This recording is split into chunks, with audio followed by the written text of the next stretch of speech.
wohlbekannte Eiserner diesen Krieg zu beginnen und nicht zu ruhen, bis endlich diese Erscheinung aus dem deutschen Leben beseitigt sein würde.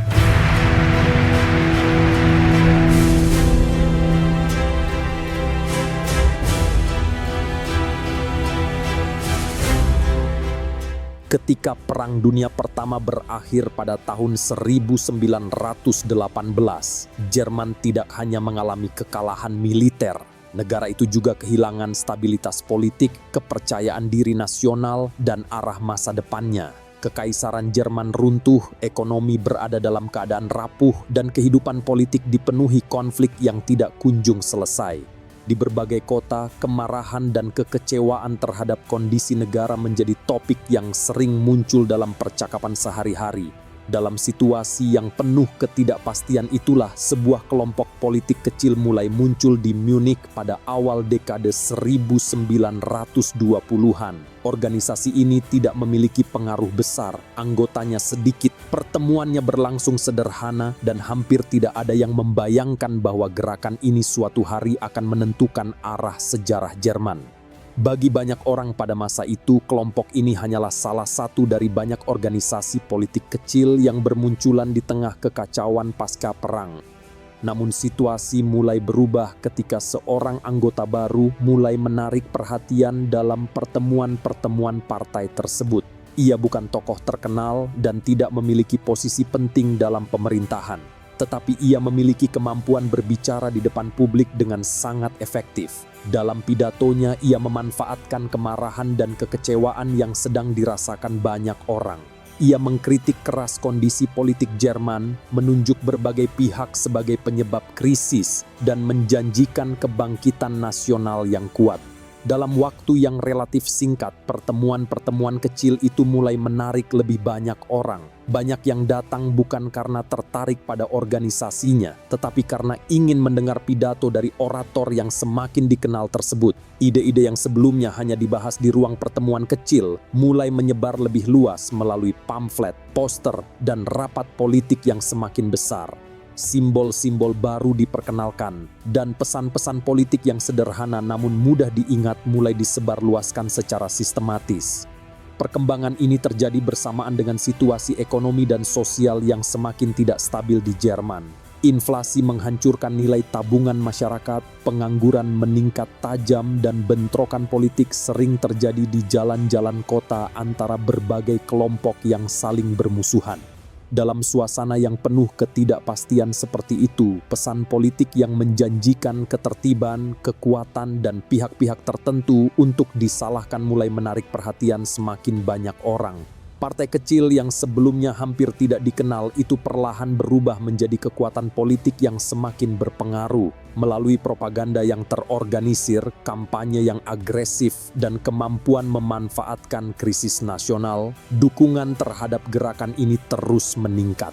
Dalam beberapa tahun saja, organisasi yang dahulu hanya mengisi ruang-ruang pertemuan kecil mulai tampil sebagai salah satu kekuatan politik terbesar di Jerman.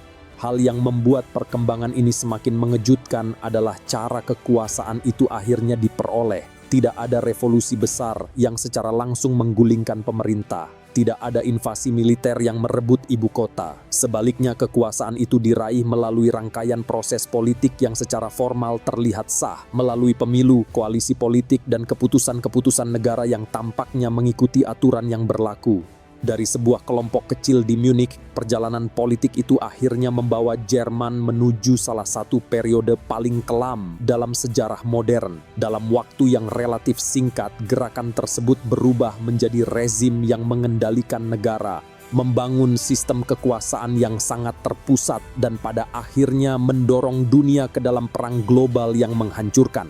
Pertanyaannya kemudian bukan sekadar tentang sejarah sebuah partai politik, melainkan bagaimana sebuah organisasi kecil dapat berkembang menjadi kekuatan yang mampu menguasai negara modern, mengapa begitu banyak orang pada saat itu justru memberi ruang bagi munculnya kekuasaan tersebut, dan bagaimana proses politik yang tampak legal dapat membuka jalan bagi lahirnya sebuah kediktatoran. Inilah kisah tentang Partai Nazi. tentang bagaimana sebuah kelompok kecil dapat tumbuh di tengah krisis sebuah bangsa, tentang bagaimana propaganda dan kemarahan publik dapat diubah menjadi kekuatan politik besar, tentang bagaimana demokrasi bisa dilemahkan melalui proses yang tampak legal, dan tentang bagaimana kekuasaan yang lahir dari ketakutan akhirnya membawa dunia menuju kehancuran yang belum pernah terjadi sebelumnya.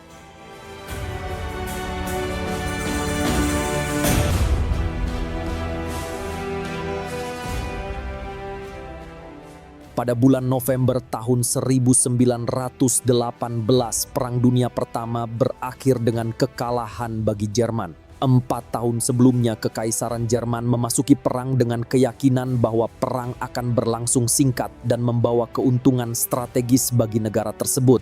Namun kenyataannya justru sebaliknya. Ketika perang berakhir, Jerman menghadapi kehancuran ekonomi, kelelahan sosial, dan runtuhnya sistem politik yang telah berdiri selama puluhan tahun. Kaiser Wilhelm II dipaksa turun takhta dan melarikan diri ke Belanda, sebuah peristiwa yang menandai runtuhnya Kekaisaran Jerman. Di atas puing-puing Kekaisaran lama itu muncul sebuah pemerintahan baru yang masih rapuh, Republik Weimar.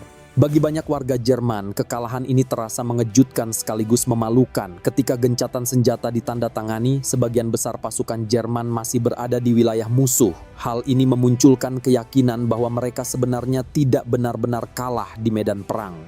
Dari sinilah muncul sebuah narasi yang kemudian dikenal sebagai mitos tusukan dari belakang. Gagasan bahwa Jerman dikalahkan bukan oleh musuh di medan perang, melainkan oleh pengkhianatan para politisi sipil di dalam negeri. Narasi ini dengan cepat menyebar di tengah masyarakat yang sedang mencari penjelasan atas kekalahan yang sulit mereka terima. Situasi semakin memburuk pada tahun 1919 ketika negara-negara pemenang perang memaksakan perjanjian Versailles kepada Jerman. Dalam perjanjian ini, Jerman dipaksa menerima tanggung jawab atas perang, membayar reparasi dalam jumlah besar, serta menyerahkan sejumlah wilayah penting. Kekuatan militernya juga dibatasi secara drastis. Angkatan darat diperkecil, angkatan udara dilarang, dan wilayah Rhineland harus didemilitarisasi. Bagi banyak warga Jerman, perjanjian ini bukan sekadar kesepakatan diplomatik, melainkan simbol penghinaan nasional yang memperdalam ketidakpercayaan terhadap pemerintahan baru di Berlin. Sejarawan Richard J. Evans dalam bukunya The Coming of the Third Reich menjelaskan bahwa perjanjian Versailles tidak hanya menciptakan tekanan ekonomi bagi Jerman, tetapi juga memicu krisis psikologis nasional. Banyak warga merasa negara mereka dipermalukan di hadapan dunia, sementara pemerintahan republik yang baru dianggap tidak mampu melindungi kepentingan nasional. Tekanan ekonomi setelah perang semakin memperparah keadaan. Inflasi meningkat tajam, nilai mata uang merosot, dan banyak perusahaan tidak mampu mempertahankan produksinya. Para veteran perang kembali ke kota-kota tanpa pekerjaan. Sementara itu, jutaan keluarga kesulitan memenuhi kebutuhan sehari-hari. Di wilayah-wilayah industri, pemogokan buruh dan demonstrasi mulai menjadi pemandangan yang semakin sering terjadi. Republik Weimar yang baru berdiri harus menghadapi semua krisis ini dengan sistem politik yang belum stabil. Parlemen dipenuhi berbagai partai dengan ideologi yang saling bertentangan, sehingga pemerintahan sering berganti dan kebijakan jangka panjang sulit dijalankan. Dalam beberapa tahun pertama, republik ini juga harus menghadapi serangkaian pemberontakan dan percobaan kudeta dari kelompok politik ekstrem, baik dari sayap kiri maupun sayap kanan. Ketegangan ideologis semakin meningkat setelah revolusi Bolshevik di Rusia pada tahun 1917. Banyak kalangan konservatif dan kelas menengah di Jerman mulai khawatir bahwa revolusi serupa bisa terjadi di negara mereka. Di berbagai kota, kelompok komunis mulai membentuk organisasi militan dan memobilisasi massa buruh. Bentrokan antara kelompok kiri revolusioner dan kelompok nasionalis sayap kanan pun semakin sering terjadi, terutama di kota-kota besar seperti Berlin dan Munich. Dalam situasi yang penuh ketidakpastian ini, ruang politik mulai terbuka bagi berbagai gerakan radikal. Sebagian kelompok menyerukan revolusi sosial yang meniru model Soviet. Sementara itu, kelompok lain mengusung gagasan kebangkitan nasional yang keras dan menolak sistem demokrasi yang baru terbentuk.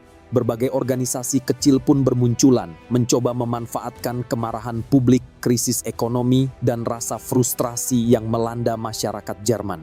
Di tengah suasana negara yang dipenuhi kekecewaan, ketakutan, dan persaingan ideologi yang semakin tajam, sebuah kelompok politik kecil mulai muncul di kota Munich. Pada awalnya organisasi ini hampir tidak dikenal. Namun dalam beberapa tahun ke depan, kelompok kecil ini akan tumbuh dan memainkan peran besar dalam mengubah arah sejarah Jerman.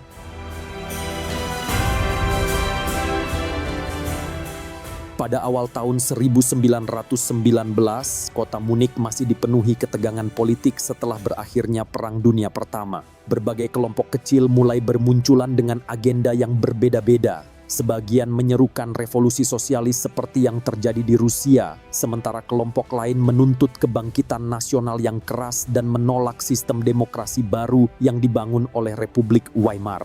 Dalam suasana politik yang tidak stabil inilah sebuah organisasi kecil muncul, kelompok yang pada awalnya hampir tidak memiliki pengaruh di panggung politik nasional. Organisasi itu bernama German Workers' Party atau Deutsche Arbeiterpartei (DAP). Partai ini didirikan pada tahun 1919 oleh Anton Drexler, seorang pekerja kereta api di Munich yang aktif dalam berbagai diskusi politik nasionalis. Drexler dan beberapa rekannya meyakini bahwa kekalahan Jerman dalam perang bukan hanya akibat kegagalan militer, tetapi juga karena kelemahan politik di dalam negeri. Menurut pandangan mereka, Jerman membutuhkan sebuah gerakan baru yang menekankan nasionalisme, penolakan terhadap komunisme, serta kritik keras terhadap sistem politik yang dianggap gagal menjaga kehormatan negara. Pada masa-masa awal, kegiatan DAP berlangsung dalam skala yang sangat kecil. Pertemuan partai biasanya dilakukan di ruang pertemuan sederhana atau aula bir di Munich. Pesertanya hanya puluhan orang, sebagian besar berasal dari kalangan pekerja, veteran perang, dan kelompok nasionalis lokal. Dalam pertemuan-pertemuan ini, mereka mendiskusikan masa depan Jerman, mengkritik pemerintahan Weimar, serta menyampaikan gagasan tentang kebangkitan nasional yang mereka anggap diperlukan untuk memulihkan kekuatan negara. Dalam salah satu pertemuan kecil tersebut, seorang mantan tentara yang bekerja sebagai informan politik bagi militer Jerman turut hadir. Namanya adalah Adolf Hitler. Awalnya ia datang hanya untuk mengamati kegiatan organisasi tersebut, karena militer saat itu memang menugaskan sejumlah tentara untuk memantau kelompok-kelompok politik yang berkembang di Munich. Namun selama pertemuan berlangsung, Hitler justru terlibat langsung dalam perdebatan dengan salah satu peserta diskusi. Kemampuan berbicaranya segera menarik perhatian orang-orang yang hadir. Hitler mampu menyampaikan argumen dengan retorika yang tajam dan emosional, sesuatu yang jarang ditemukan dalam pertemuan kecil seperti itu. Anton Drexler melihat potensi tersebut dan tak lama kemudian ia mengundang Hitler untuk bergabung dengan partai yang baru didirikannya. Keputusan itu kemudian menjadi titik penting dalam perkembangan organisasi tersebut. Setelah resmi bergabung dengan DAP, Hitler mulai aktif berbicara dalam berbagai pertemuan partai. Ia tidak hanya menyampaikan kritik terhadap pemerintahan Weimar, tetapi juga menyusun narasi politik yang lebih luas tentang kekalahan Jerman, ancaman komunisme, dan perlunya kebangkitan nasional. Gaya pidatonya yang agresif dan penuh energi perlahan menarik semakin banyak massa untuk menghadiri pertemuan partai. Sejarawan Ian Kershaw dalam bukunya Hitler, A Biography menjelaskan bahwa kemampuan retorika Hitler menjadi salah satu faktor penting dalam perubahan dinamika internal partai tersebut. Dalam waktu yang relatif singkat, ia bukan lagi sekadar anggota baru, melainkan mulai menjadi tokoh yang paling dikenal dalam berbagai kegiatan organisasi. Pengaruh Hitler di dalam partai pun terus berkembang. Ia mulai terlibat dalam perencanaan propaganda, perekrutan anggota baru, serta penyusunan pesan politik yang ingin disampaikan kepada publik. Organisasi kecil yang sebelumnya hanya dikenal dalam lingkaran diskusi lokal perlahan mulai berubah. Tidak lama kemudian, kelompok kecil yang lahir dari pertemuan-pertemuan sederhana di Munich itu mulai mengalami perubahan besar, baik dalam identitas politik maupun arah gerakannya.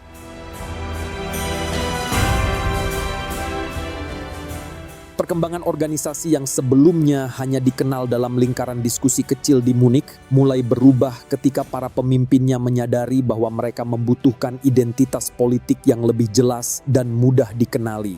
Pada awal tahun 1920, pimpinan partai memutuskan untuk mengganti nama organisasi tersebut dari German Workers' Party menjadi National Socialist German Workers' Party atau Nationalsozialistische Deutsche Arbeiterpartei yang kemudian dikenal dengan singkatan NSDAP atau dalam sejarah lebih dikenal sebagai Partai Nazi. Menariknya, istilah Nazi sendiri pada awalnya bukanlah nama yang digunakan secara resmi oleh partai tersebut, melainkan julukan yang sering dipakai oleh lawan-lawan politik mereka sebagai bentuk ejekan sebelum akhirnya istilah itu menjadi sebutan yang umum digunakan. Perubahan nama ini bukan sekadar langkah administratif. Para pemimpinnya berusaha membangun citra partai yang mampu menarik berbagai kelompok sosial sekaligus. Pekerja yang kecewa dengan kondisi ekonomi, kaum nasionalis yang menolak tatanan politik pasca perang, serta masyarakat yang khawatir terhadap pengaruh komunisme. Dengan menggabungkan kata nasional dan sosialis dalam nama partai, mereka ingin menyampaikan pesan bahwa gerakan ini mewakili kepentingan bangsa sekaligus rakyat biasa. Pada tahun yang sama, partai juga memperkenalkan sebuah dokumen politik yang dikenal sebagai Program 25 Poin. Dokumen ini berisi berbagai tuntutan yang mencerminkan arah ideologi partai. Penolakan terhadap Perjanjian Versailles, tuntutan penyatuan seluruh orang Jerman dalam satu negara, pembatasan imigrasi, serta kebijakan ekonomi yang mengutamakan kepentingan nasional. Program ini juga memuat unsur yang semakin menonjol dalam propaganda partai, yaitu sikap antisemitisme yang secara terbuka menjadikan komunitas Yahudi sebagai musuh politik dan sosial. Selain platform politik, NSDAP juga mulai memperkenalkan simbol yang kuat untuk memperkuat identitas gerakan mereka. Partai memilih swastika sebagai lambang utama, sebuah simbol kuno yang oleh para pemimpinnya ditafsirkan sebagai representasi kebangkitan bangsa Jerman. Simbol ini kemudian digunakan dalam bendera, poster propaganda, dan berbagai kegiatan partai. Penggunaan simbol visual yang konsisten membuat gerakan ini semakin mudah dikenali di tengah persaingan politik yang semakin ramai. Seiring dengan perubahan identitas partai tersebut, peran Adolf Hitler di dalam organisasi juga semakin menonjol.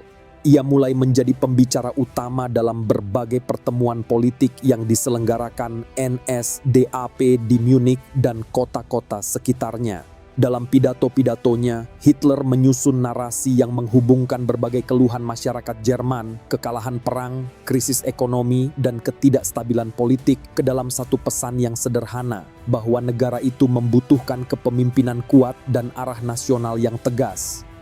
Dalam buku The Rise and Fall of the Third Reich, sejarawan William L. Shirer menjelaskan bahwa pada periode ini, Hitler mulai menjadi wajah utama dari gerakan tersebut. Kemampuan retorikanya menarik perhatian publik yang lebih luas dibandingkan para pendiri awal partai. Pertemuan-pertemuan yang sebelumnya hanya dihadiri puluhan orang perlahan mulai menarik ratusan peserta. Perubahan identitas partai, platform ideologi yang lebih tegas, serta penggunaan propaganda yang semakin terorganisasi membuat NSDAP berkembang jauh lebih cepat dibandingkan fase awal, ketika organisasi tersebut hanya merupakan kelompok diskusi kecil. Struktur partai mulai diperkuat, kegiatan politik semakin sering dilakukan, dan pesan ideologinya semakin konsisten disampaikan kepada publik. Perkembangan ini juga membawa perubahan penting dalam dinamika internal partai. Seiring dengan meningkatnya pengaruh Hitler dalam kegiatan propaganda dan mobilisasi massa, ia secara bertahap memperkuat posisinya di dalam kepemimpinan organisasi. Dan tak lama kemudian, Hitler mulai memastikan bahwa arah gerakan tersebut semakin mengikuti visinya sendiri.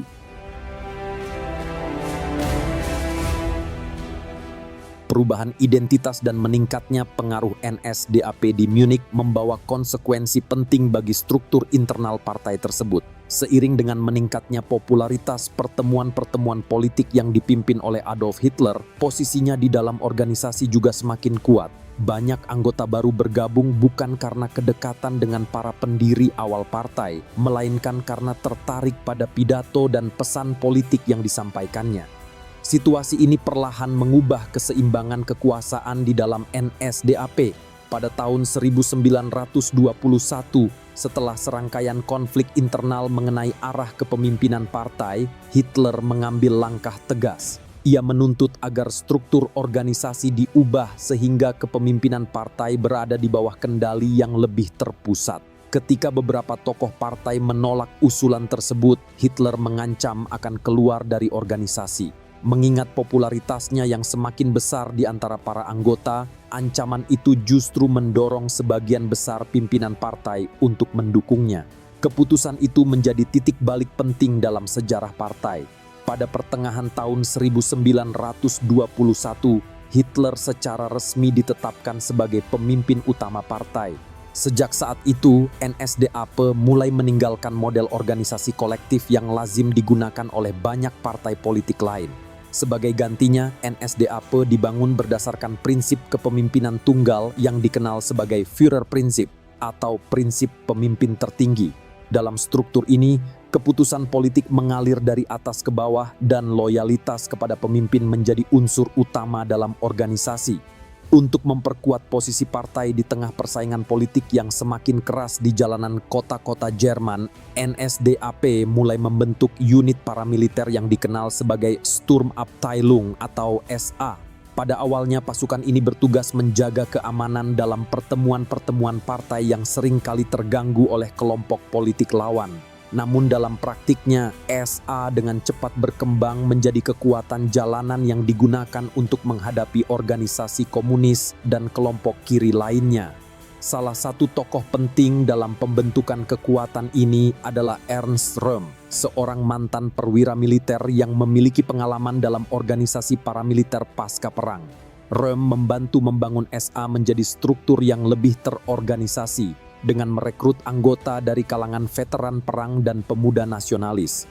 Kehadiran mereka membuat NSDAP semakin terlihat dalam kehidupan politik di kota Munich. Seiring dengan berkembangnya organisasi tersebut, propaganda partai juga semakin menekankan peran Hitler sebagai pusat gerakan. Poster, pidato, dan berbagai kegiatan partai mulai menampilkan dirinya sebagai figur yang mampu mengarahkan kemarahan dan kekecewaan masyarakat Jerman ke dalam satu tujuan politik yang jelas. Dalam banyak pertemuan, para anggota partai tidak lagi sekadar mendiskusikan program politik, tetapi juga menunjukkan loyalitas pribadi kepada pemimpin mereka. Sejarawan Ian Kershaw dalam bukunya Hitler, Hubris menjelaskan bahwa pada tahap ini NSDAP mulai berubah dari sekadar organisasi politik menjadi gerakan yang sangat bergantung pada figur tunggal. Struktur partai, propaganda, dan mobilisasi massa semuanya semakin berpusat pada kepemimpinan Hitler. Perkembangan tersebut juga membawa perubahan dalam metode perjuangan politik yang digunakan oleh partai. Bentrokan antara paramiliter SA dan organisasi lawan semakin sering terjadi di jalanan Munich. Kekerasan politik yang sebelumnya hanya terjadi sesekali di berbagai kelompok radikal, kini mulai menjadi bagian dari strategi untuk menunjukkan kekuatan dan menarik perhatian publik. Dengan kepemimpinan yang semakin terpusat, organisasi yang lebih disiplin, serta kehadiran para militer yang aktif di jalanan, para pemimpin Nazi mulai merasa bahwa gerakan mereka memiliki momentum yang cukup untuk melangkah lebih jauh. Keyakinan yang semakin besar terhadap kekuatan sendiri inilah yang kemudian mendorong mereka mempertimbangkan langkah yang jauh lebih berani dalam upaya merebut kekuasaan. Pada tahun 1923, Jerman kembali terjerumus ke dalam krisis ekonomi yang jauh lebih dalam. Nilai mata uang mark jatuh drastis akibat hiperinflasi yang tidak terkendali. Harga barang berubah hampir setiap hari, dan dalam banyak kasus masyarakat harus membawa keranjang penuh uang hanya untuk membeli kebutuhan sehari-hari. Tabungan kelas menengah yang dikumpulkan selama bertahun-tahun lenyap hanya dalam hitungan bulan. Situasi ini menimbulkan kemarahan yang semakin luas terhadap pemerintah Republik Weimar yang dianggap gagal menjaga stabilitas negara. Krisis tersebut semakin memburuk ketika Prancis dan Belgia menduduki wilayah industri Ruhr pada awal tahun 1923. Pendudukan ini dilakukan untuk memaksa Jerman membayar reparasi perang yang tertunda setelah Perang Dunia I. pemerintah Jerman merespons dengan kebijakan perlawanan pasif, yaitu mendorong para pekerja untuk berhenti bekerja sebagai bentuk protes. Namun kebijakan ini justru memperparah inflasi karena pemerintah harus mencetak uang dalam jumlah besar untuk membayar gaji para pekerja yang tidak berproduksi. Di berbagai kota, situasi politik menjadi semakin tegang. Demonstrasi, bentrokan jalanan, dan ketidakpercayaan terhadap pemerintah pusat semakin meluas. Di wilayah Bavaria, khususnya di kota Munich, sejumlah tokoh nasionalis mulai melihat krisis ini sebagai peluang politik. Mereka menilai pemerintahan republik semakin lemah dan tidak lagi memiliki dukungan yang kuat dari masyarakat. Dalam pandangan mereka, perubahan kekuasaan bisa dipaksakan melalui aksi langsung. Salah satu kelompok yang memanfaatkan situasi ini adalah Partai Nazi atau NSDAP yang dipimpin oleh Adolf Hitler. Bagi Hitler dan para pendukungnya, kekacauan nasional ini membuka peluang untuk memperluas pengaruh politik mereka.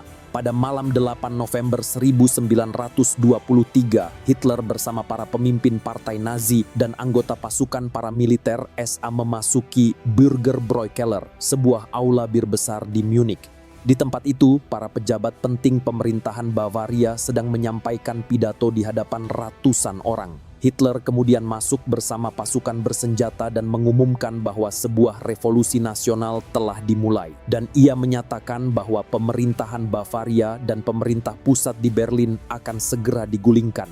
Rencana tersebut terinspirasi oleh keberhasilan Benito Mussolini dalam March on Rome di Italia pada tahun 1922.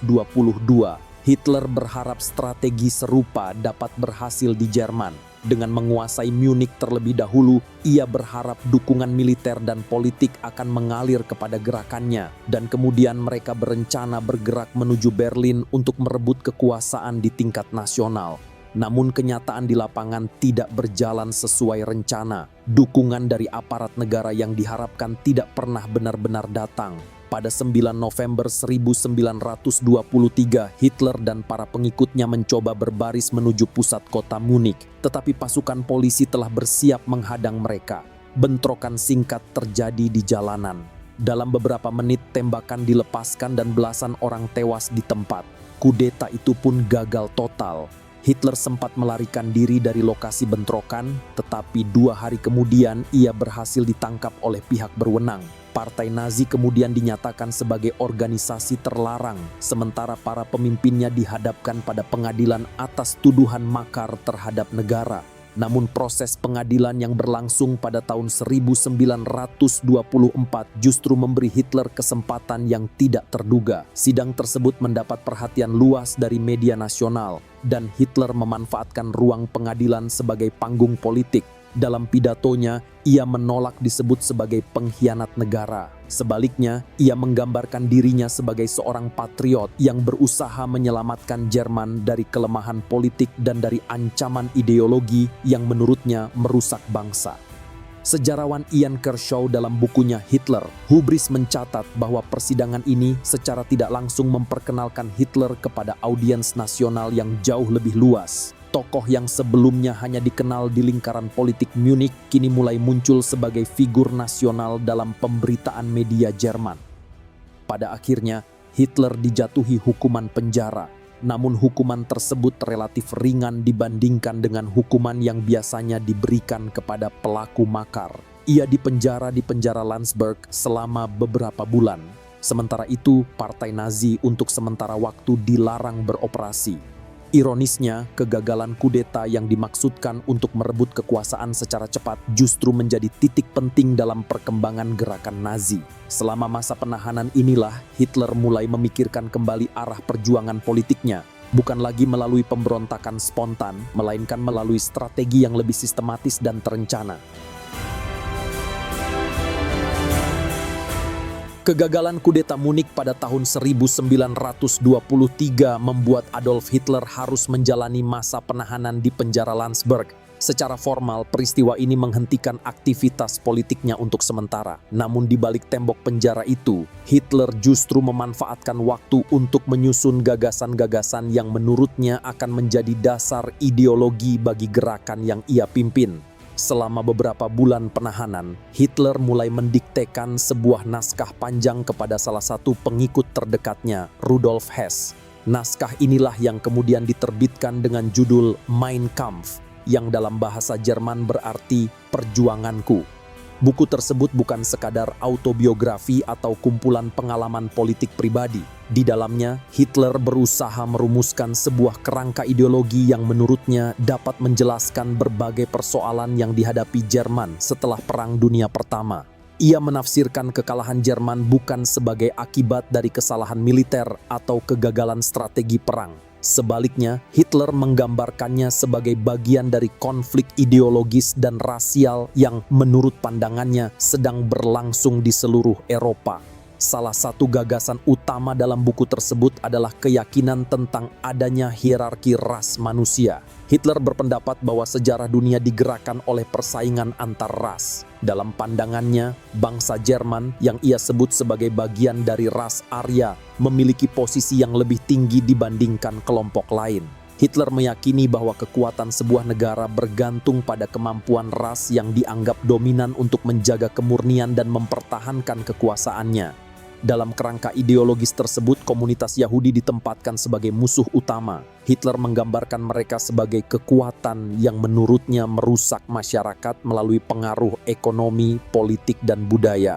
Pandangan antisemitisme ini sebenarnya sudah lama ada dalam berbagai kelompok nasionalis di Eropa, tetapi dalam Mein Kampf, gagasan tersebut dijadikan bagian inti dari penjelasan politik yang lebih luas tentang keadaan Jerman. Selain itu, Hitler juga menyampaikan kritik keras terhadap sistem demokrasi parlementer yang menjadi dasar Republik Weimar. Menurutnya, sistem multipartai dan proses kompromi politik justru membuat negara sulit mengambil keputusan yang tegas.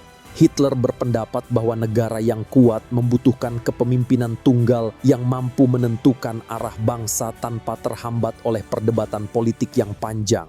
Di dalam buku tersebut juga muncul gagasan tentang Lebensraum atau ruang hidup.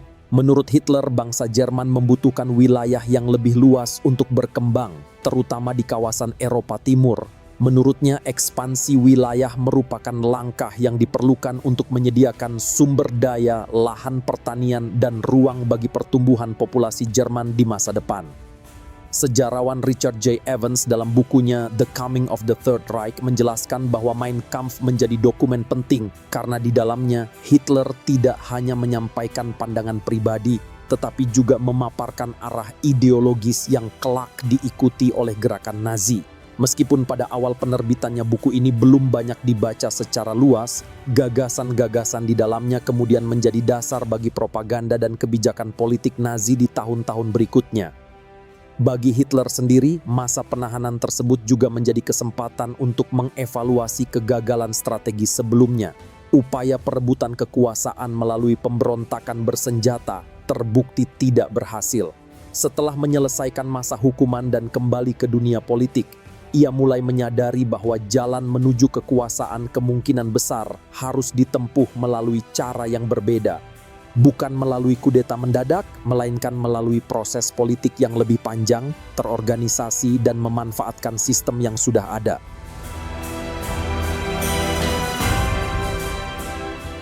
Ketika Adolf Hitler dibebaskan dari penjara pada akhir tahun 1924, situasi politik di Jerman telah berubah. Kegagalan kudeta Munich membuat pemerintah melarang aktivitas partai Nazi, sehingga organisasi tersebut kehilangan struktur dan arah kepemimpinan. Namun setelah masa larangan itu berakhir, Hitler memutuskan untuk membangun kembali gerakan tersebut dengan pendekatan yang berbeda dari sebelumnya.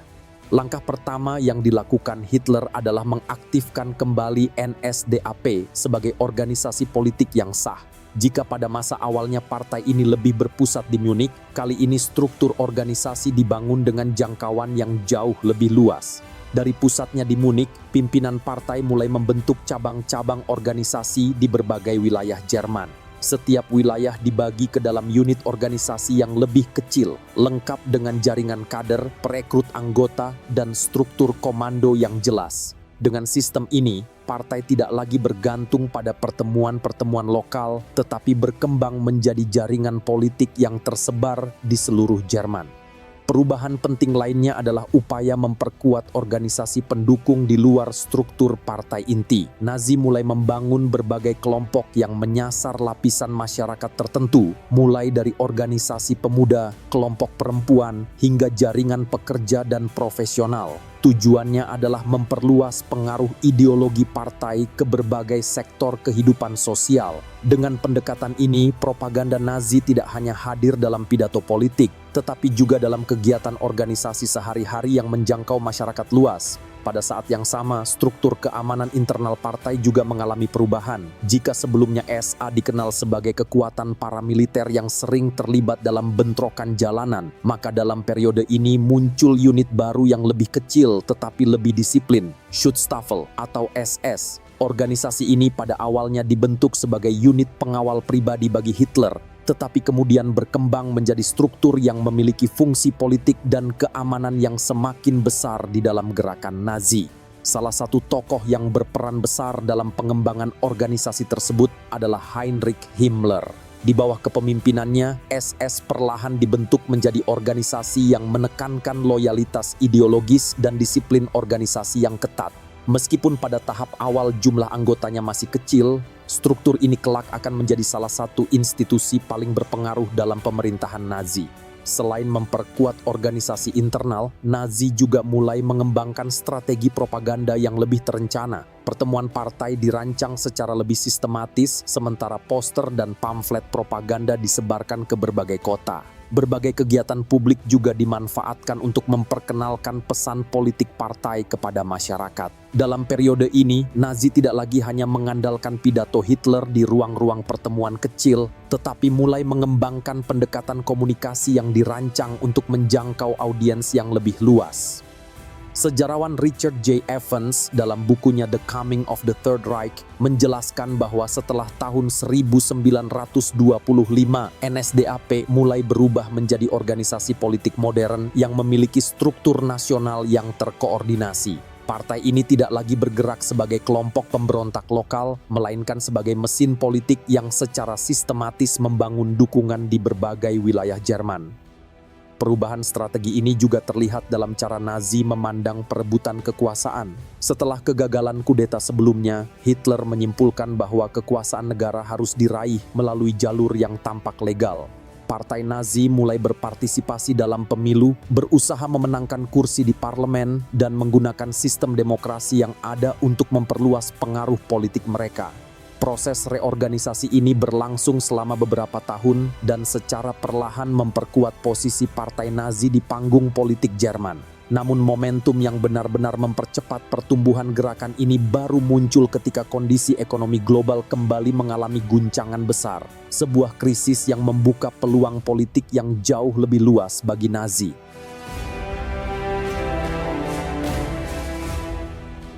Pada akhir dekade 1920-an, Republik Weimar tampak mulai menemukan stabilitas setelah bertahun-tahun menghadapi krisis politik dan ekonomi. Investasi asing, terutama dari Amerika Serikat, membantu memulihkan industri Jerman. Produksi meningkat, inflasi terkendali, dan sebagian masyarakat mulai kembali merasakan kehidupan ekonomi yang lebih stabil. Namun di balik perbaikan tersebut, stabilitas ini sebenarnya sangat rapuh. Pertumbuhan ekonomi Jerman sangat bergantung pada pinjaman dan investasi dari luar negeri. Kerapuhan ekonomi Jerman mulai terlihat ketika krisis ekonomi besar meledak di Amerika Serikat pada tahun 1929. Jatuhnya pasar saham di New York dengan cepat menyebar ke seluruh dunia dan memicu krisis ekonomi global yang kemudian dikenal sebagai depresi besar. Bank-bank Amerika menarik kembali pinjaman mereka dari Eropa, termasuk dari Jerman. Dalam waktu singkat, banyak perusahaan Jerman kehilangan akses pembiayaan yang selama ini menopang produksi mereka.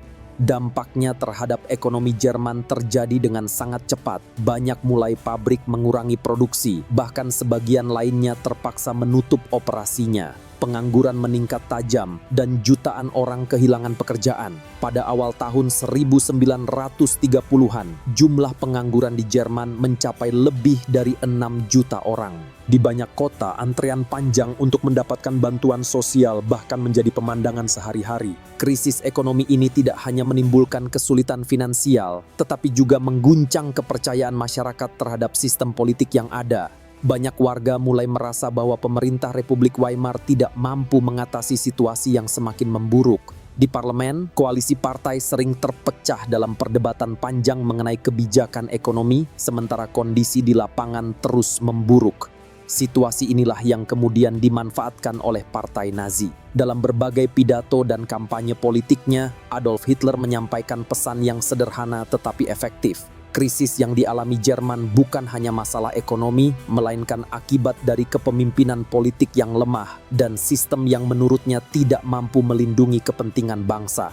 Propaganda Nazi menawarkan jawaban yang tampak sederhana bagi masyarakat yang sedang mengalami keputusasaan. Mereka menjanjikan pemulihan ekonomi, stabilitas nasional, dan kebangkitan kembali kekuatan Jerman. Dalam kampanye mereka, berbagai pihak dijadikan simbol penyebab krisis, mulai dari elit politik Republik Weimar hingga kelompok yang mereka anggap sebagai musuh ideologis negara.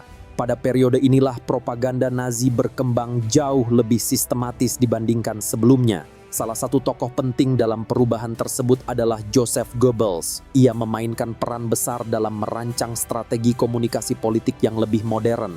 Kampanye Nazi memanfaatkan berbagai media, mulai dari poster, surat kabar, hingga rapat massa besar, untuk menyebarkan pesan politik mereka kepada audiens yang semakin luas. Pesan-pesan politik disusun dengan cara yang konsisten dan mudah diingat. Krisis ekonomi dijelaskan sebagai bukti kegagalan sistem lama, sementara Nazi dipresentasikan sebagai gerakan yang menawarkan arah baru bagi negara. Propaganda ini tidak hanya menyasar kelas pekerja yang kehilangan pekerjaan, tetapi juga kelas menengah yang merasa tabungan dan stabilitas hidup mereka runtuh akibat krisis ekonomi.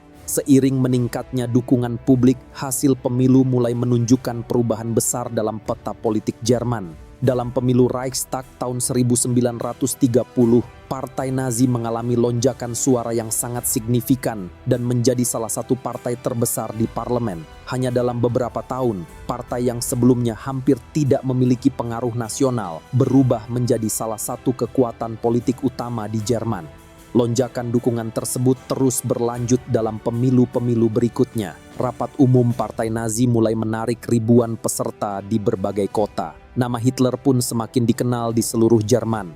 Ia tidak lagi dipandang hanya sebagai agitator politik dari Munich, tetapi mulai dilihat sebagai tokoh nasional yang memimpin gerakan dengan dukungan massa yang terus bertambah. Tokoh-tokoh penting di dalam partai juga berperan dalam memperluas pengaruh politik ini. Salah satunya adalah Hermann Göring, seorang mantan perwira Angkatan Udara Jerman dalam Perang Dunia Pertama. Dengan latar belakang militer dan reputasinya sebagai pahlawan perang, Göring membantu memberikan legitimasi tambahan bagi gerakan Nazi di mata sebagian masyarakat Jerman. Sejarawan Richard J. Evans dalam bukunya The Coming of the Third Reich menjelaskan bahwa keberhasilan Nazi pada periode ini tidak dapat dipisahkan dari krisis ekonomi yang melanda Jerman. Depresi besar menciptakan kondisi di mana jutaan orang kehilangan rasa aman terhadap masa depan mereka, dan dalam situasi seperti itu, pesan politik yang menawarkan kepastian seringkali mendapatkan daya tarik yang kuat. Namun meningkatnya dukungan terhadap Nazi juga memperdalam krisis politik di Republik Weimar. Parlemen menjadi semakin terfragmentasi dan pembentukan pemerintahan yang stabil semakin sulit dilakukan. Dalam situasi ini, Presiden Jerman mulai semakin sering menggunakan dekret darurat untuk menjalankan pemerintahan tanpa persetujuan parlemen. Sebuah langkah yang perlahan melemahkan mekanisme demokrasi yang ada. Di tengah kebuntuan politik ini, tekanan dari berbagai kelompok elit, termasuk politisi konservatif dan kalangan industri, semakin meningkat untuk mencari solusi yang dapat memulihkan stabilitas negara. Dalam situasi politik yang semakin tidak menentu, nama Hitler mulai dipertimbangkan bukan lagi sekadar sebagai pemimpin partai radikal, tetapi sebagai figur yang mungkin dapat memimpin pemerintahan nasional. Kebuntuan politik yang semakin dalam akhirnya membuka peluang baru bagi Hitler. Ketika sistem Republik Weimar tidak lagi mampu menghasilkan pemerintahan yang stabil, tekanan politik dari berbagai arah mulai mendorong munculnya keputusan yang akan mengubah arah sejarah Jerman.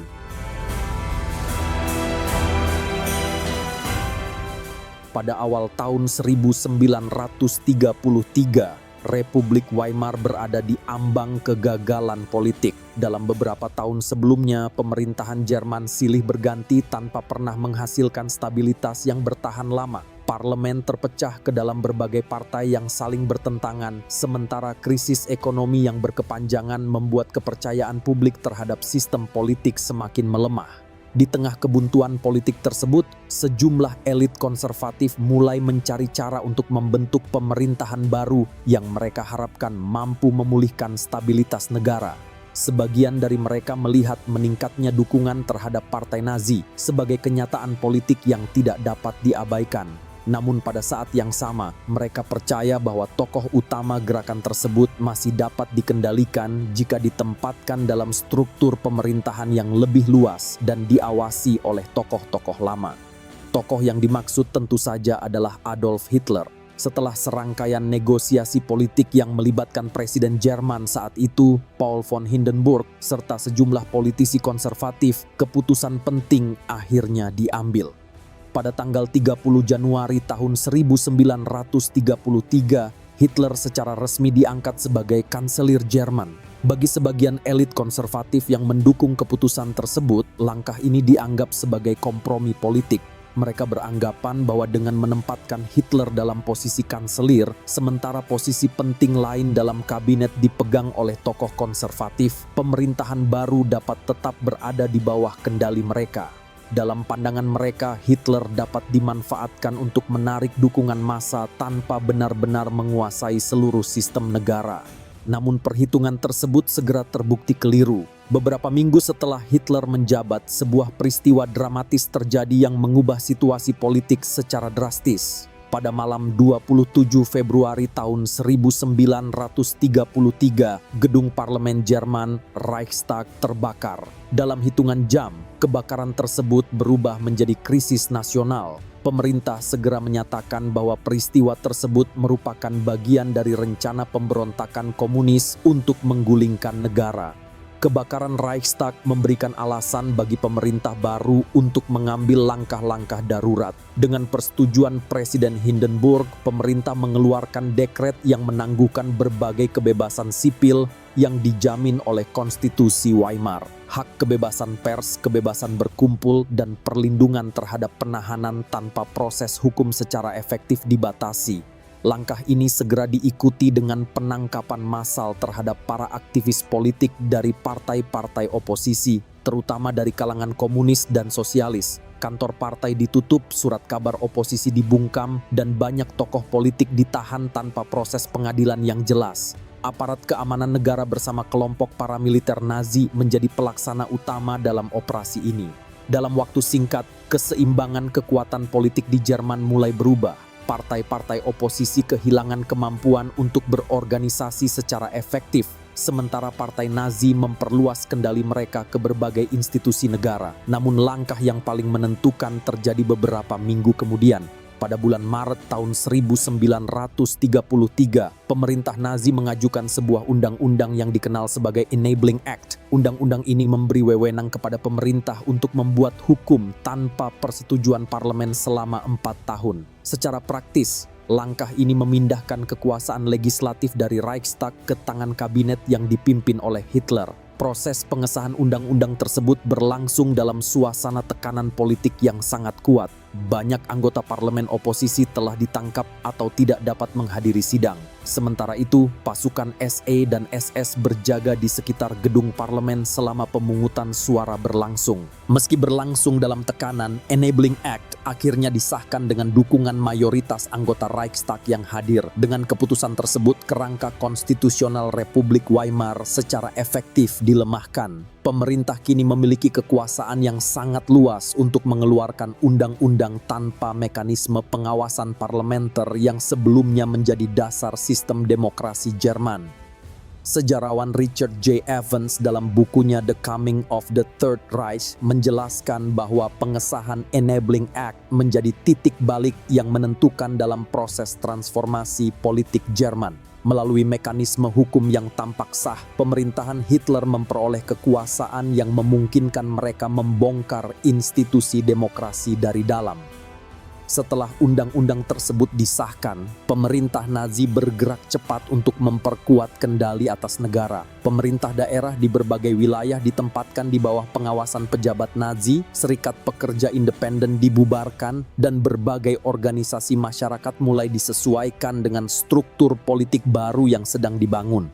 Langkah-langkah ini menunjukkan bahwa pemerintahan Hitler tidak sekadar berusaha memimpin negara dalam kerangka sistem lama. Sebaliknya, mereka mulai mengubah struktur politik Jerman secara menyeluruh.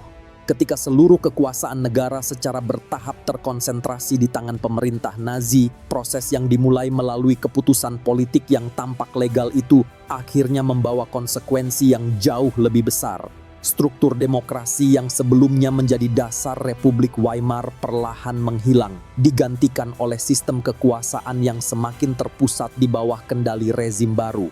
Tidak lama kemudian, perubahan tersebut akan mencapai tahap berikutnya, ketika pemerintahan Nazi mulai menghapus keberadaan partai-partai lain dan membangun sistem politik yang hanya mengakui satu kekuatan untuk berkuasa.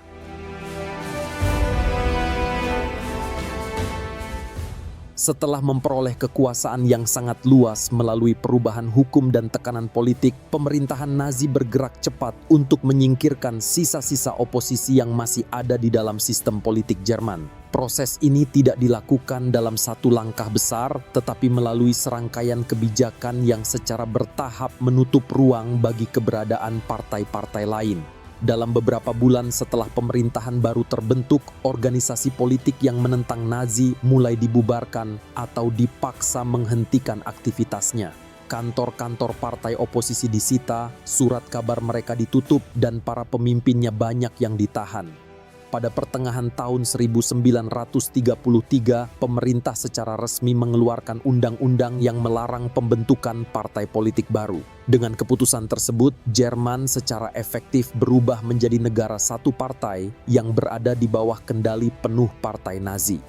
Perubahan politik ini juga diikuti oleh pembentukan sistem keamanan negara yang jauh lebih luas dibandingkan sebelumnya. Salah satu lembaga paling penting dalam sistem tersebut adalah Gestapo, polisi rahasia negara yang bertugas mengawasi dan menindak siapapun yang dianggap sebagai ancaman politik bagi rezim.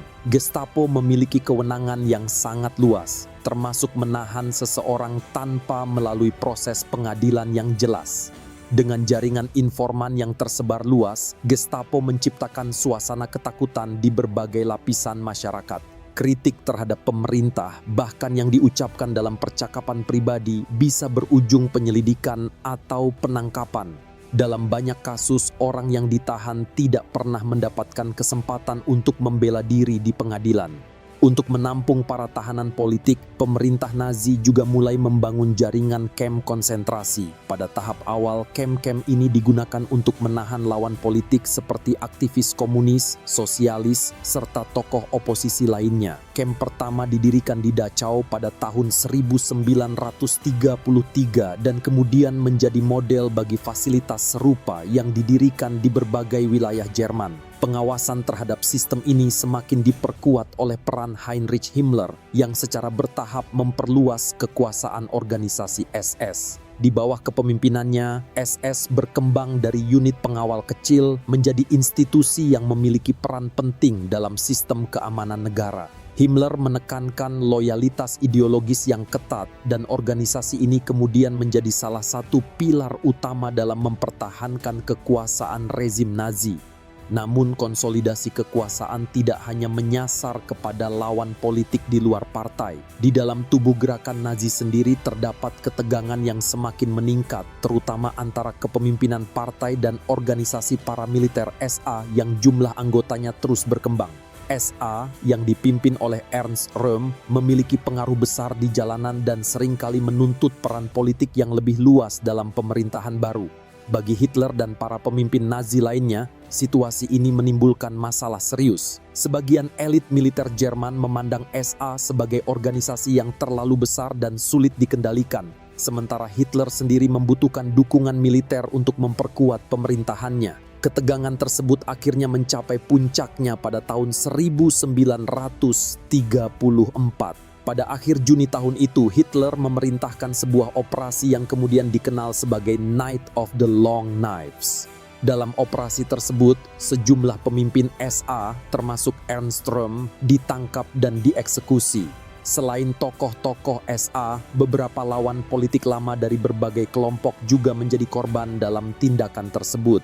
Peristiwa tersebut menjadi langkah penting dalam konsolidasi kekuasaan Nazi. Dengan menghancurkan kepemimpinan SA, Hitler berhasil menenangkan kekhawatiran militer Jerman sekaligus memperkuat posisi SS sebagai kekuatan keamanan utama negara. Sejarawan Richard J. Evans dalam bukunya The Third Reich in Power menjelaskan bahwa setelah peristiwa ini, struktur kekuasaan Nazi menjadi jauh lebih stabil dari sudut pandang rezim. Oposisi politik telah dihancurkan, aparat keamanan berada di bawah kendali pemerintah, dan setiap potensi tantangan dari dalam partai sendiri telah disingkirkan. Namun menguasai struktur negara hanyalah satu bagian dari tujuan yang lebih besar. Rezim Nazi memahami bahwa mempertahankan kekuasaan tidak hanya bergantung pada aparat keamanan atau sistem hukum, tetapi juga pada kemampuan memengaruhi cara masyarakat berpikir dan memahami dunia di sekitarnya. Karena itulah, setelah konsolidasi kekuasaan politik selesai, perhatian pemerintah Nazi mulai beralih ke bidang lain yang tidak kalah penting, mengendalikan informasi, budaya, dan pendidikan. Melalui bidang-bidang inilah rezim berusaha membentuk cara berpikir masyarakat Jerman.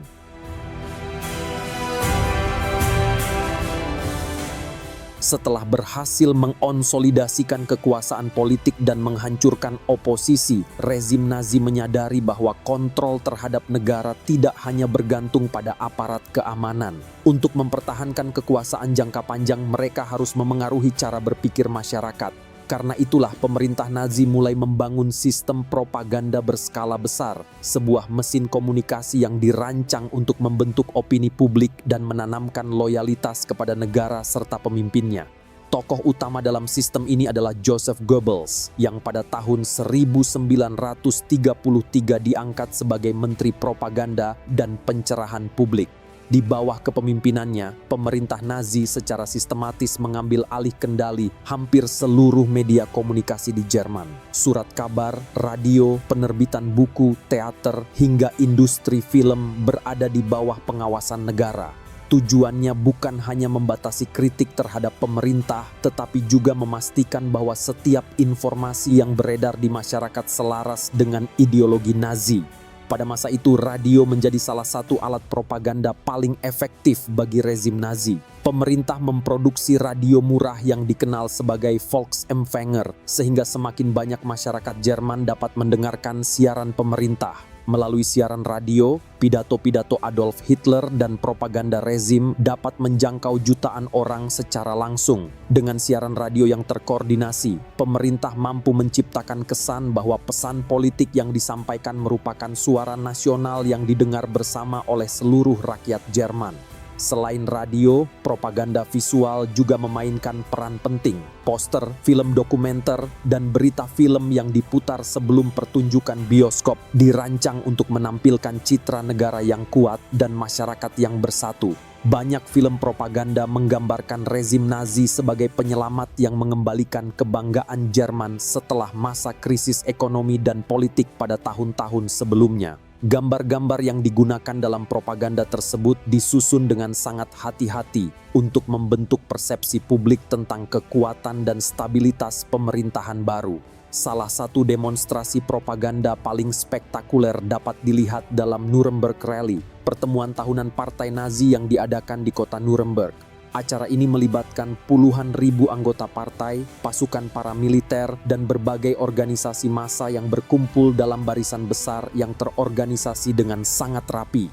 Pidato politik, parade militer, serta simbol-simbol partai ditampilkan dengan skala yang sangat besar.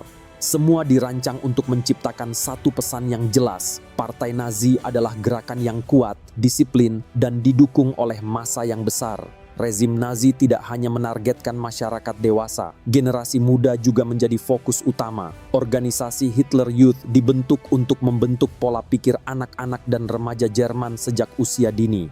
Melalui kegiatan pendidikan, pelatihan fisik, dan program organisasi yang terstruktur, generasi muda Jerman diarahkan untuk menerima nilai-nilai Nazi sebagai sesuatu yang wajar. Mereka tidak hanya diajarkan tentang sejarah dan nasionalisme versi rezim, tetapi juga didorong untuk menumbuhkan loyalitas pribadi kepada negara dan kepada Adolf Hitler sebagai pemimpin. Di bidang budaya, pemerintah Nazi juga menerapkan sistem sensor yang ketat. Buku, karya seni, musik, dan berbagai bentuk ekspresi budaya yang dianggap bertentangan dengan ideologi negara dilarang atau disingkirkan dari ruang publik. Seniman dan penulis yang tidak sejalan dengan kebijakan pemerintah kehilangan ruang untuk berkarya, sementara institusi budaya didorong untuk menghasilkan karya yang memperkuat citra negara dan menyebarkan nilai-nilai yang diinginkan oleh rezim. Sejarawan Richard J. Evans dalam bukunya The Third Reich in Power menjelaskan bahwa propaganda Nazi tidak hanya berfungsi sebagai alat komunikasi politik, tetapi juga sebagai sarana untuk membentuk realitas sosial baru. Melalui kontrol informasi, pendidikan, dan budaya, rezim berusaha menciptakan masyarakat yang melihat dunia melalui kerangka ideologi yang telah ditentukan oleh negara. Dalam beberapa tahun, sistem propaganda ini berhasil memperkuat citra rezim di dalam negeri dan menciptakan loyalitas di berbagai lapisan masyarakat. Dengan kekuasaan politik yang telah terkonsolidasi dan kontrol yang kuat terhadap opini publik, pemerintah Nazi merasa memiliki fondasi yang cukup stabil untuk melangkah ke tahap berikutnya dari agenda mereka. Tidak lama kemudian, perhatian rezim mulai bergeser dari konsolidasi internal menuju ambisi yang lebih besar. Dengan negara yang berada di bawah kendali penuh, kepemimpinan Nazi mulai memandang masa depan Jerman tidak hanya dalam kerangka politik domestik, tetapi juga dalam upaya memperluas pengaruh dan kekuatannya di luar perbatasan negara.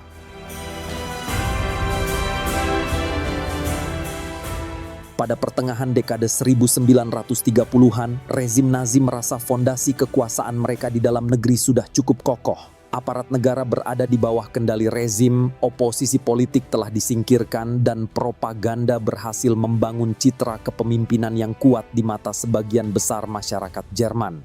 Dalam situasi seperti ini, perhatian pemerintah mulai beralih pada tujuan yang sejak awal telah muncul dalam gagasan ideologis mereka, memperluas kekuatan negara di luar perbatasan Jerman.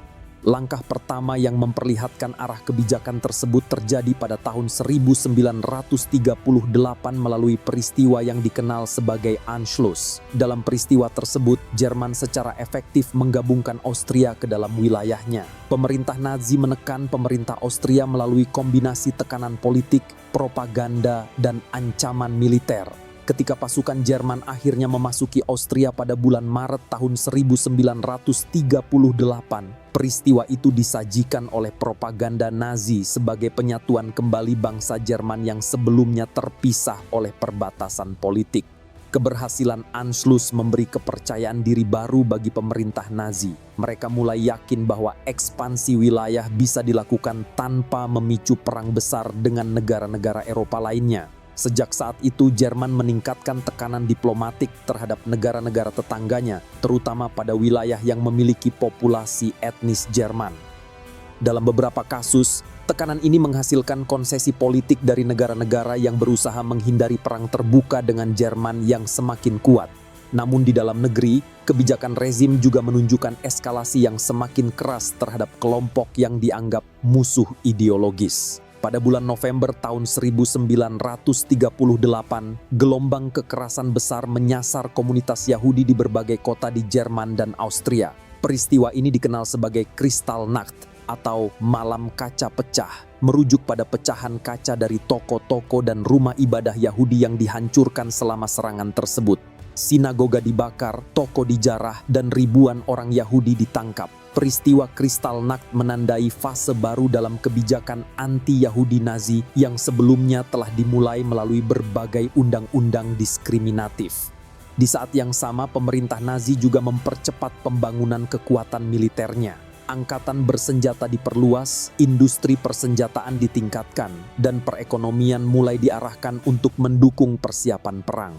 Selama beberapa tahun, langkah-langkah ini dilakukan secara sistematis, sehingga pada akhir dekade 1930-an Jerman telah memiliki kekuatan militer yang jauh lebih besar dibandingkan beberapa tahun sebelumnya.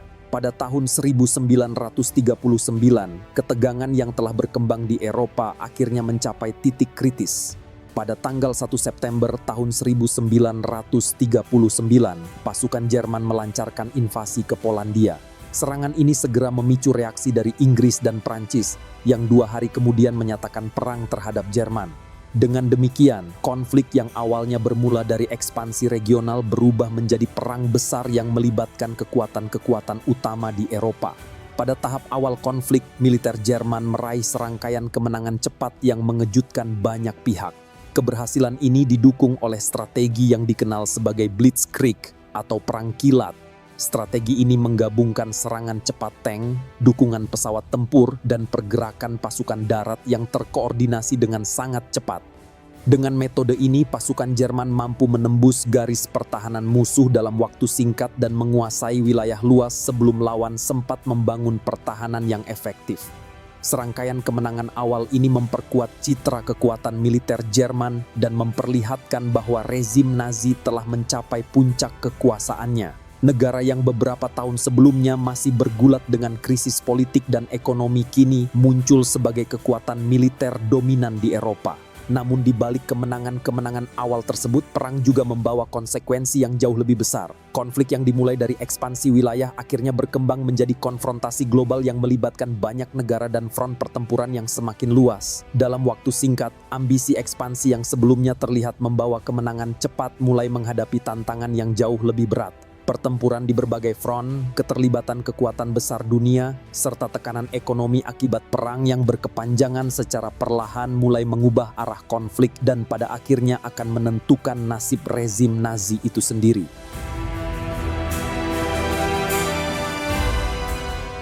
Pada tahap awal Perang Dunia Kedua, kemenangan demi kemenangan yang diraih militer Jerman menciptakan kesan bahwa strategi ekspansi Nazi hampir tidak dapat dihentikan. Dalam waktu singkat, pasukan Jerman berhasil menguasai sejumlah wilayah penting di Eropa. Namun keberhasilan awal tersebut juga membawa konsekuensi yang sangat besar. Wilayah yang semakin luas harus dipertahankan, jalur logistik menjadi semakin panjang, dan konflik yang awalnya bersifat regional perlahan berkembang menjadi perang yang melibatkan kekuatan-kekuatan besar dunia. Perubahan paling menentukan terjadi pada tahun 1941 ketika Adolf Hitler memerintahkan invasi besar-besaran ke Uni Soviet. Operasi militer yang dikenal sebagai Operation Barbarossa membuka front perang terbesar dalam konflik tersebut. Jutaan tentara Jerman dan sekutunya bergerak menuju wilayah Soviet dengan tujuan menghancurkan kekuatan militer negara tersebut dalam waktu singkat. Pada tahap awal, serangan ini kembali menghasilkan kemajuan cepat. Pasukan Jerman berhasil menembus jauh ke wilayah Soviet dan menguasai berbagai kota penting. Namun luasnya wilayah yang harus dilalui, perlawanan tentara Soviet yang semakin terorganisasi, serta kondisi geografis dan cuaca yang ekstrem mulai memperlambat laju ofensif Jerman. Di sisi lain, perang yang awalnya berpusat di Eropa berkembang menjadi konflik global. Inggris yang dipimpin oleh Winston Churchill tetap bertahan setelah gelombang serangan udara Jerman pada awal perang. Setelah invasi ke Uni Soviet, negara tersebut bergabung dengan koalisi sekutu di bawah kepemimpinan Joseph Stalin. Tidak lama kemudian, Amerika Serikat yang dipimpin Franklin D. Roosevelt juga terlibat dalam perang setelah konflik global semakin meluas. Dengan terlibatnya negara-negara besar tersebut, Jerman kini harus menghadapi perang di berbagai front sekaligus. Di timur, pasukan Jerman berhadapan dengan tentara Soviet yang terus memperkuat pertahanannya. Di barat dan selatan, kekuatan sekutu mulai menekan posisi Jerman melalui berbagai operasi militer dan blokade ekonomi. Salah satu titik balik paling menentukan dalam konflik ini terjadi di kota Stalingrad pada tahun 1942 hingga 1943. Pertempuran di kota industri besar di tepi sungai Volga ini menjadi salah satu pertempuran paling brutal dalam sejarah perang modern. Pasukan Jerman yang berusaha merebut kota tersebut akhirnya terjebak dalam pertempuran panjang melawan tentara Soviet yang mempertahankan posisi mereka dengan keras. Ketika pasukan Soviet melancarkan serangan balasan besar-besaran dan berhasil mengepung tentara Jerman di Stalingrad, situasi militer berubah secara drastis. Setelah berbulan-bulan pertempuran yang menghancurkan, pasukan Jerman akhirnya menyerah pada awal tahun 1943. Kekalahan ini bukan hanya kerugian militer yang besar, tetapi juga pukulan psikologis yang sangat berat bagi rezim Nazi. Sejarawan Anthony Beevor dalam bukunya Stalingrad menggambarkan pertempuran ini sebagai salah satu titik balik paling penting dalam Perang Dunia Kedua. Setelah kekalahan tersebut, inisiatif strategis secara bertahap mulai berpindah ke tangan sekutu. Sementara itu, tekanan terhadap Jerman juga datang dari arah lain. Kota-kota industri di Jerman mulai menjadi target kampanye pemboman udara besar-besaran oleh pasukan sekutu. Serangan udara ini menghancurkan pabrik-pabrik, jalur transportasi, dan pusat produksi militer yang menjadi tulang punggung ekonomi perang Jerman. Dengan sumber daya yang semakin terbatas dan meningkatnya tekanan militer dari berbagai front, kemampuan Jerman untuk mempertahankan wilayah mulai melemah. Pasukan sekutu secara bertahap merebut kembali wilayah yang sebelumnya dikuasai oleh Jerman, baik di Eropa Barat maupun di Eropa Timur. Pada tahun 1944, situasi militer Jerman semakin kritis. Di barat, pasukan sekutu melancarkan invasi besar ke Prancis yang membuka front baru melawan Jerman. Di timur, tentara Soviet terus mendorong pasukan Jerman mundur menuju wilayah Jerman sendiri. Pada awal tahun 1945, Perang Dunia Kedua di Eropa telah memasuki fase terakhirnya. Pertempuran mulai mendekati jantung negara Jerman. Pasukan Soviet bergerak menuju Berlin dari timur, sementara pasukan sekutu mendekat dari arah barat. Kota-kota Jerman mengalami kehancuran besar akibat pertempuran dan pemboman yang berlangsung tanpa henti. Pada bulan April tahun 1945, pasukan Soviet akhirnya mengepung Berlin. Pertempuran sengit terjadi di berbagai bagian kota, sementara struktur pemerintahan Nazi mulai runtuh. Dalam situasi yang semakin sulit dipertahankan, Hitler tetap bertahan di bunker bawah tanah di pusat kota Berlin. Pada tanggal 30 April tahun 1945, ketika kekalahan Jerman sudah tidak dapat dihindari, Hitler mengakhiri hidupnya di bunker tersebut. Tak lama kemudian, pemerintahan Nazi yang tersisa mulai runtuh. Dalam beberapa hari berikutnya, pasukan Jerman di berbagai front mulai menyerah kepada pasukan sekutu. Kekalahan Jerman secara resmi diumumkan pada bulan Mei tahun 1945. Dengan berakhirnya perang di Eropa, rezim Nazi yang sebelumnya tampak begitu kuat akhirnya runtuh sepenuhnya. Struktur pemerintahan yang dibangun selama lebih dari 1 dekade dibubarkan dan partai Nazi sendiri dinyatakan ilegal oleh otoritas pendudukan sekutu. Dalam buku The Rise and Fall of the Third Reich, sejarawan William L. Shirer mencatat bahwa kehancuran rezim Nazi merupakan hasil dari ambisi ekspansi yang pada akhirnya melampaui kapasitas negara itu sendiri. Perang yang dimulai sebagai upaya memperluas kekuatan Jerman berubah menjadi konflik global yang menuntut sumber daya militer dan ekonomi yang jauh lebih besar dari yang dapat dipertahankan oleh negara tersebut. Ketika perang berakhir, Eropa berada dalam kondisi kehancuran yang sangat luas. Jutaan orang tewas, kota-kota hancur, dan peta politik benua tersebut berubah secara drastis. Namun di balik kehancuran itu, peristiwa bersejarah tersebut juga meninggalkan pelajaran penting tentang bagaimana sebuah gerakan politik dapat tumbuh, menguasai negara, dan pada akhirnya membawa konsekuensi yang menghancurkan bagi dunia.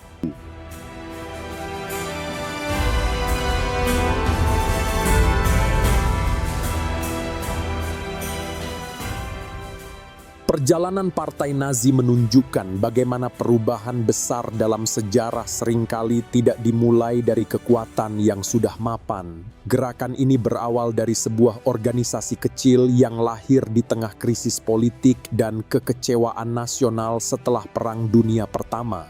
Dalam situasi yang penuh ketidakpastian, krisis ekonomi, ketegangan sosial, dan rasa kehilangan arah membuat sebagian masyarakat lebih mudah menerima gerakan yang menawarkan jawaban sederhana terhadap persoalan yang sebenarnya sangat kompleks. Propaganda memainkan peran yang sangat penting dalam proses tersebut. Melalui pengendalian informasi dan penyebaran pesan politik secara terus-menerus, rezim Nazi mampu memengaruhi cara sebagian masyarakat memahami keadaan di sekitar mereka. Narasi tentang kebangkitan nasional, musuh bersama, dan kepemimpinan yang kuat perlahan menjadi kerangka berpikir yang memengaruhi cara banyak orang memandang masa depan negara mereka.